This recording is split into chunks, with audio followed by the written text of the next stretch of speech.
new Welsh taxes, and I call on Neil Hamilton to move the motion. Neil. Thank you, Deputy Presiding Officer, and I beg to move the motion standing in my name on the agenda.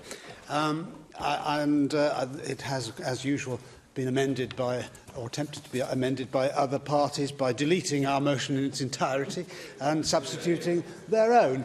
But there are parts of the amendments which I agree with. I certainly believe with Plaid Cymru in tax devolution to Wales, and it provides an opportunity to enhance the accountability of the Welsh Government. That's an extremely good thing, that they should be held responsible for raising the money which they spend so enthusiastically. I agree that there should be consultation on any innovative taxes which the Welsh Government might introduce. And I certainly support Plaid Cymru and indeed the Government in their desire to devolve air passenger duty to Wales, and indeed corporation tax to Wales. I've strongly supported this because that would enable us to abolish the one air passenger duty, where I would be at one with the Welsh Government, and to reduce corporation tax to, as I've said many times before, compensate for some of the historical complications and difficulties that we face in Wales. As regards the Conservative amendments, again, I can accept most of those. Well, I'm rather surprised to see the Conservative Party believing that a comprehensive tax base encourages greater prosperity. I thought when I was in the Conservative Party, I thought we were the low-tax party and wanted to reduce the impact of taxation upon the economy because of its effect upon incentives and so on. But times change, and sometimes parties change with them, evidently. But anyway, well, of course, thank you very much. That's right. Very mischievous comment. I think you're misunderstanding what we meant by comprehensive. We didn't mean a higher tax base. We meant a comprehensive tax base which takes into account all factors and provides a competitive environment for the economy. That's what we meant. I can't be responsible for the obscurity of the Conservatives' language, but I'm glad to have that illumination. But in the Finance Committee a few weeks ago, when the Finance Secretary gave evidence to us, I was intrigued to hear Eluned Morgan in ecstatic tones say that the most exciting part of his announcement about devolved taxes at the beginning of October was that we've got a new tax. Now, there are many things I get excited about, but new taxes are not one of them. And I suppose it shows the difference in mindset between a socialist on the one hand and somebody with libertarian instincts like me on the other. So I see taxation, of course, as inevitable in a modern society to pay for the things which are provided by or through the government. But nevertheless, we should always, I think, seek to create a tax system which does not get in the way of wealth creation. And I don't believe, as our motion says in the final paragraph, that we should place extra tax burdens on individuals and businesses or punish individuals for their lifestyle choices. So, low tax economies generally tend to be the ones which are most successful. Now, the Finance Secretary has criticised me on more than one occasion for mentioning Singapore. And the last time that I raised the position of Singapore, he referred to my dystopian vision of Britain as a Singapore-style economy. Well, it would be a very good thing if we did replicate Singapore's success in the modern world. In 1965, when Singapore became independent, their average income was $500 a year. Now it's $55,000 a year, the average income in Singapore.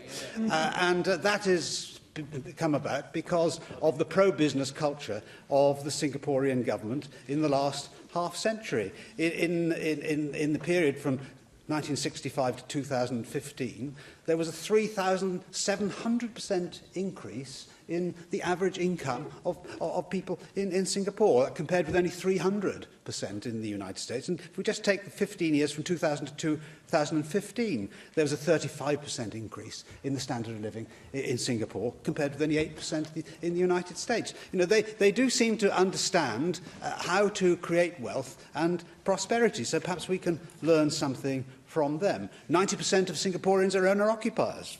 It's not because they don't have good education or good health services either. There are many studies which show that Singapore has some of the highest standards in the world.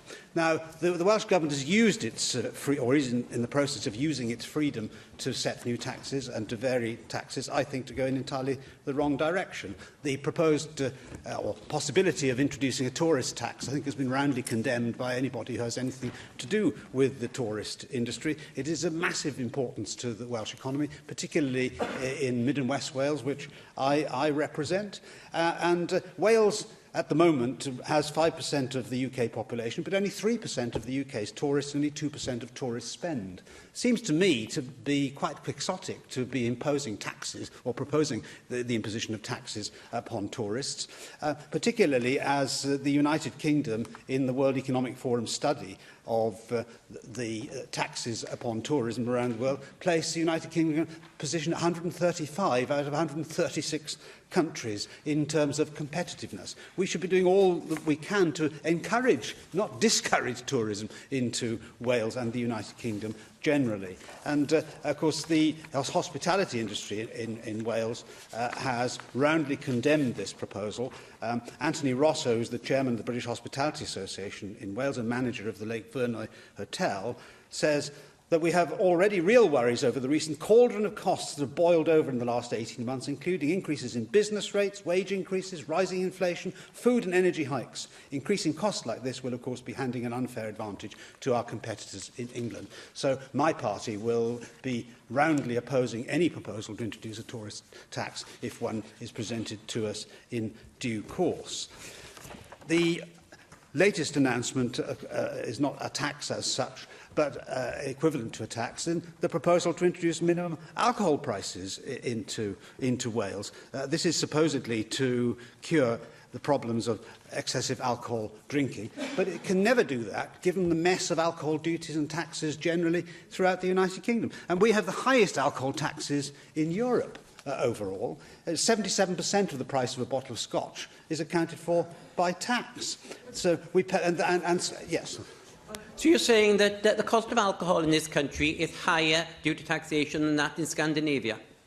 Well, I am saying that, actually. I'm saying that the proportion of the cost which consumers pay is higher in the United Kingdom than it is anywhere else in Europe. And I can provide the figures for the honourable member if he wishes. But with only 3 minutes to go, I don't think I have got time. But we have the highest rate of beer duty in Europe at 52.2 pence a pint. That's 13 times the duty in Germany or Spain. I mean, what is it about Britain or Wales which creates an alcohol problem? It certainly isn't the existence of cheap alcohol. So we must look elsewhere for the solution to the social problems which excessive drinking of alcohol by a small minority of irresponsible people brings about. You know, there is no logic whatever to the alcoholic duties in Britain, because alcohol duty per unit on beer is 8 pence, on strong beer is 18 pence, on cider it's 8 pence, but strong cider is actually taxed at a lower rate than ordinary ciders. And strong sparkling cider is 5 times the rate of ordinary cider. Wine is taxed at 20 pence a unit, sparkling wine at 25 pence a unit. So there's no logic to the differences in the way alcohol is priced at all. And taxing stronger ales and beers through a minimum alcohol price is only likely to lead to a diversion from one type of alcohol to another rather than to reduce the social problems which excessive drinking causes. Also, there are other taxes which might be in prospect, like a sugar tax. I mean, most of these taxes, of course, are going to bear most heavily upon those in society who are least able to cope with the extra tax burden. You know, the poorest 10% of people in the United Kingdom spend 20% of their gross income on a combination of duties and VAT. You know, we have a highly regressive system of indirect taxation in this country. We should surely not be trying to make that worse than it is. But there's a general principle here of the extent to which the state should be trying to influence people's behaviour in their lifestyle choices through the tax system. If there's a problem of public order, which is created as a result of binge drinking on Saturday nights in city centres, then we can cope with that better by enforcing the law on public disorder. Years ago, the police used to arrest people for falling over in the street drunk and vomiting in gutters. Now it's almost a form of popular entertainment to watch this happening in the city centre.